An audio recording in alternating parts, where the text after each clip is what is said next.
12वीं बोर्ड के हिंदी विषय के सभी छात्रों का स्वागत है। आज एक नई कहानी मैं आपके सामने लेकर आई हूँ। कहानी का विषय माँ से संबंधित है। माँ जीवन का, दुनिया का सबसे अनोखा और खूबसूरत रिश्ता है। अनमोल और प्यार भरा यह रिश्ता जीवन का प्रथम गुरु का दर्जा माँ को ही दिया जाता है। जीवन में माता पिता का स्थान ईश्वर के समान होता है। मातृदेवो भव, पितृदेवो भव, यह हमारी संस्कृति है। खुदा का दूसरा रूप है माँ। ममता की गहरी झील है माँ। वो घर किसी जन्नत से कम नहीं। जन्नत मतलब स्वर्ग। वो घर किसी जन्नत से कम नहीं, जिस घर में खुदा की तरह पूजी जाती है माँ। हर दुख दर्द में सबसे पहले हम नाम लेते हैं माँ। पैसों से सब कुछ मिलता है, पर माँ जैसा प्यार कहीं नहीं मिलता है। जिस तरह से ईश्वर इस पूरी सृष्टि को जन्म देते हैं, ठीक उसी तरह से हमें जन्म और जीवन देने वाले होते हैं हमारे माता पिता।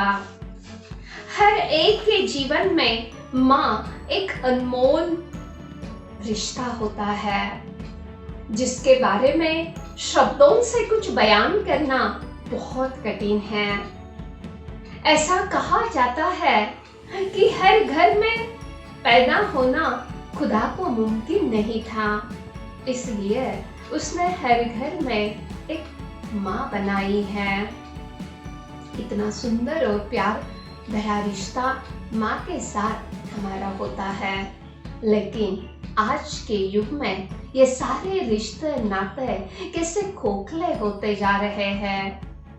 आज की युवा पीढ़ी और बढ़ती पाश्चात्य संस्कृति का अंधानुकरण, इसके कारण रिश्तों में दरार पड़ती जा रही है।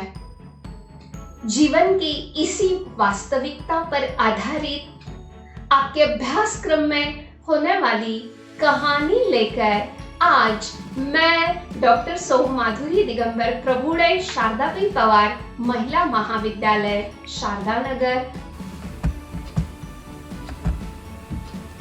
ये देखिए पन्ना नंबर 57 पर ये कहानी है।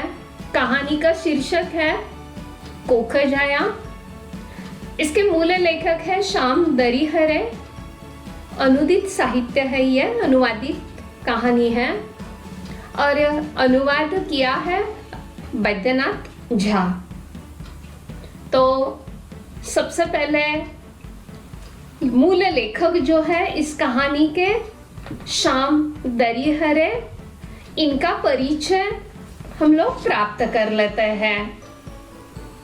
कहानी मैथिली भाषा में है मूल कहानी और हिंदी में अनुवाद किया है वैद्यनाथ झा जी ने। तो उनका परिचय मैं आपके लिए यहाँ दे रही हूँ। मूल लेखक श्याम दरिहरे। लेखक का जन्म 19 फरवरी 1954 को बिहार के मधुबनी जिले में हुआ है। लेखक का विषय परिचय है कि वे मैथिली भाषा के चर्चित रचनाकार माने जाते हैं और आपके पाठ्य पुस्तक में डॉक्टर धर्मवीर भारती जी की जो रचना है कनुप्रिया, तो इस कनुप्रिया काव्य का मैथिली भाषा में अनुवाद श्याम दरिहरे जी ने किया है। आपकी समग्र रचनाएं भारतीय संस्कृति में आधुनिक भावबोध को परिभाषित करती है।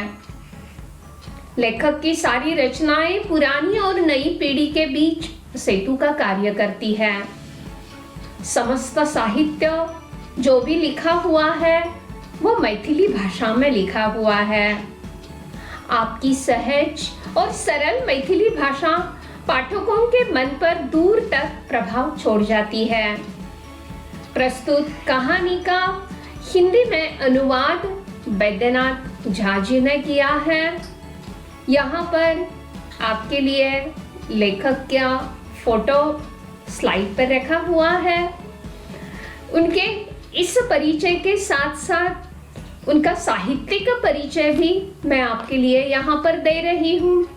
उपन्यास मतलब कादंबरी मराठी में उसे कहते हैं।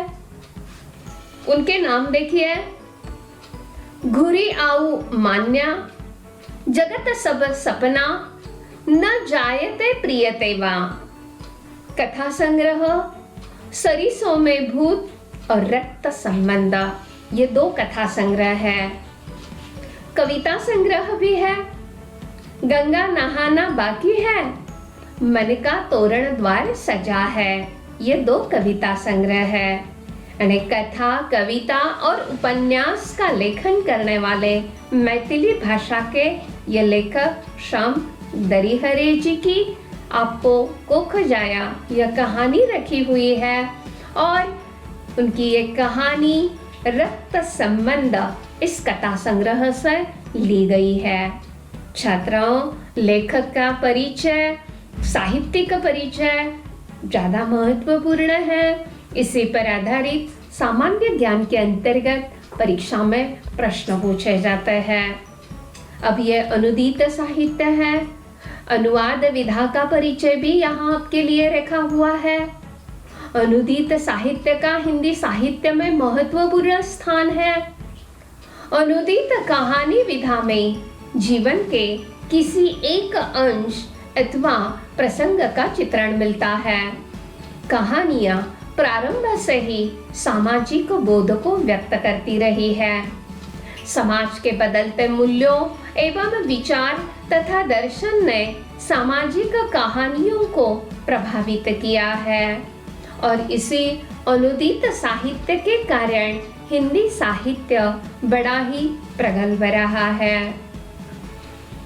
अब जो कोखजाया कहानी है, इस कहानी का उद्देश्य क्या है? क्योंकि कहानी के माध्यम से हमेशा कुछ न कुछ संदेश दिया जाता है। तो सबसे पहले मैं यहाँ आपको इस कहानी के माध्यम से प्राप्त उद्देश्य को स्पष्ट कर रही हूँ। यह उद्देश्य भी बड़ा महत्वपूर्ण है। प्रश्नों के उत्तर लिखते समय भी कहानी का उद्देश्य यदि हमें मालूम होता है कि यह क्यों करना है, इसका वाचन क्यों करना है, पठन क्यों करना है, क्या सीख मिलती है इस कहानी के माध्यम से, यह यदि हम देख लेते हैं तो कहानी को आगे जाकर समझने में हमें आसानी मिलती है। तो कहानी का उद्देश्य देखिए, आज के युग में रिश्तों से बढ़कर पैसों का महत्व निर्माण हुआ है। ना बाप बड़ा ना भैया, सबसे बड़ा रुपया, ऐसी लोगों की अवस्था हो गई है। लोगों का धन के प्रति लालच बढ़ रहा है। लेखक इस कहानी के माध्यम से रिश्तों की निरर्थकता यहाँ स्पष्ट करते हैं। वर्तमान में मानव समाज में धन विलासिता और सुख सुविधाओं को अधिक महत्व प्राप्त हुआ है। यह महत्व इतना बढ़ गया है कि इसके कारण अपने ही कोखजाया अर्थात जिनको जन्म दिया वे बच्चे ही बुढ़ापे में अपने माँ बाप को वृद्धाश्रम में छोड़कर अकेले जीवन जीने के लिए बाध्य कर देते हैं। आज पारिवारिक व्यवस्था में बहुत बड़ा बदलाव आया है। परिवार छोटे हो गए हैं। केवल मैं और मेरे बच्चे ही परिवार का हिस्सा रह गए हैं। आज युवक युवतियां विवाह के बाद इतने स्वार्थी हो जाते हैं कि वृद्ध माता पिता की सेवा करना तो दूर बल्कि उनकी उपेक्षा करने लगते हैं। इस कहानी का बेटा दिलीप अपने पिता की मृत्यु के पश्चात माता पिता का घर बेचकर सारा पैसा अपने नाम कर लेता है और अपनी माँ को अपने साथ विदेश ले जाने के बदले हवाई अड्डे पर निराधार हालात में छोड़ जाता है। मानव समाज की इस स्वार्थी प्रवृत्ति का वर्णन करके कहानी हमें संदेश देती है कि हमें इस प्रवृत्ति को बदलना होगा। यह कहानी बच्चों को अपने दायित्व का एहसास देती है। माता पिता के बुढ़ापे की लाठी बनकर उनकी सेवा करने की भारतीय संस्कृति का पालन हमें करना होगा, इस बात का एहसास दिलाती है ये कहानी। इस कहानी में वृद्धाश्रम के प्रबंधक द्वारा आज के लोगों की मानसिकता पर चोट करते हुए लेखक कहते हैं, आजकल बड़े लोग ही अपने माँ बाप को अंतिम समय में वृद्धाश्रम भेजने लगे हैं। उनके पास अपने माँ बाप के लिए समय नहीं है और गरीब घर के बूढ़े तो कष्ट और अपमान सहकर भी बच्चों के साथ रहने को अभिशप्त है। पैसे की और आधुनिकता की होड़ में हमारी पारिवारिक रिश्तों में आई गिरावट को हमें संभलना होगा। रिश्तों में कभी दरार न पड़े, यह बात याद रखें। माता पिता के चरणों में ही असली स्वर्ग एवं ईश्वर की प्राप्ति होती है। इस बात का स्मरण करना, याद रखना और उसका अनुकरण करना आज बहुत आवश्यक है और इन्हीं सभी बातों से हमें अंतर्मुख कर देती है यह कहानी कोख जाया।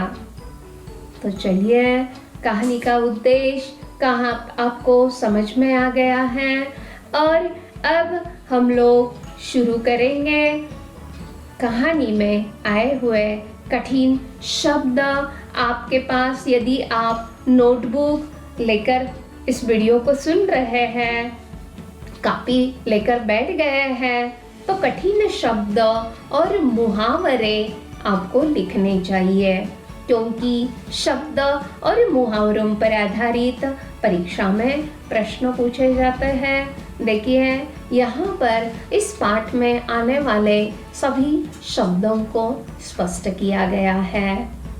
कोख का अर्थ है गर्भ, जाया अंग। कोख जाया मतलब अपने ही गर्भ से उत्पन्न। अनुमति, आज्ञा, सहकर्मी, साथ काम करने वाला। अभिशप्त मतलब शापित। छोर, किनारा, बुलंदी, ऊंचाई। लस्तपस्त अर्थात थकना। व्यथित, दुखी। गाढ़ा, गहरा। योगदान, सहयोग। क्रय, खरीदना। समीकरण, परिस्थितियाँ। औचित्य, आवश्यकता। नहर, मायका या पीहर उसे कहते हैं। औने पौने दाम, कम दाम। सहेजना, बटोरना। अनहोनी, असंभव, आशंका। अकुलाना अर्थात व्याकुल होना। अप्रत्याशित, अनपेक्षित। हंगामा, उपद्रव। अंततः, अंत में। सोहर, सोहर मतलब बच्चे के जन्म के समय पर गाए जाने वाला लोकगीत। होरीला, बेटा, नवजात शिशु, छोटा बच्चा मतलब। बांझी मतलब ऐसी स्त्री जिसे कोई संतति न हो। अवसान, मृत्यु। पाउल, पाना मैथिली शब्द है ये। Security in charge, security office, surrender, immigration, boarding, ये जैसे अंग्रेजी शब्द आ गए हैं, इनके भी अर्थ यहाँ पर आपके लिए दिए हुए हैं। परीक्षा में इस पर आधारित प्रश्न पूछे जा सकते हैं। आए हुए अंग्रेजी शब्दों के प्रति शब्द हिंदी शब्द लिखिए, या हिंदी शब्द देकर आपको परीक्षा में प्रश्न दिए जाएंगे कि इसके लिए परिच्छेद में आया हुआ अंग्रेजी शब्द लिखिए। अभिशप्त होना, शापित होना। छोर, किनारा। अब आगे देखिए, मुहावरे हैं। मुहावरे कुल मिलकर 10-12 मुहावरे यहाँ पर रखे हुए हैं। आप अपने नोटबुक में, कॉपी में ये मुहावरे लिखिए। स्क्रीनशॉट लेते हैं आप और मुहावरे लिखते हैं, मुझे पता है अच्छी तरह से। और हमारे गूगल मीट में हम लोग इन मुहावरों के वाक्य आपसे ले लेते हैं। पहला मुहावरा है टस से मस न होना, अपनी बात पर अटल रहना, द्रवित तो हो जाना, मन में दया उत्पन्न होना, हाहाकार मचना, कोहराम मचना, चल बसना, मृत्यु होना, अवाक रह जाना, स्तब्ध रह जाना या आश्चर्यचकित हो जाना भी चल सकता है। पैरवी करना, समर्थन करना, जी जान से काम करना मतलब पूरी क्षमता से काम करना। सितारा चमकना, भाग्योदय होना, कुएं में बांस डालना, हर जगह खोजना। खबर गर्म होना अर्थात चर्चा ही चर्चा होना। चिराग तले अंधेरा होना, गुणवान व्यक्ति में ही दोष होना। घर खूब तमाशा देखना, अपने ही नुकसान पर प्रसन्न होना। तो इस प्रकार पहले भाग में बहुत महत्वपूर्ण जानकारी हम लोगों ने प्राप्त की है। इस वीडियो में कठिन शब्द देखे, मुहावरे देखे, पाठ का उद्देश्य देखा और अब हम दूसरे वीडियो में इस पाठ का विश्लेषण देखेंगे। धन्यवाद।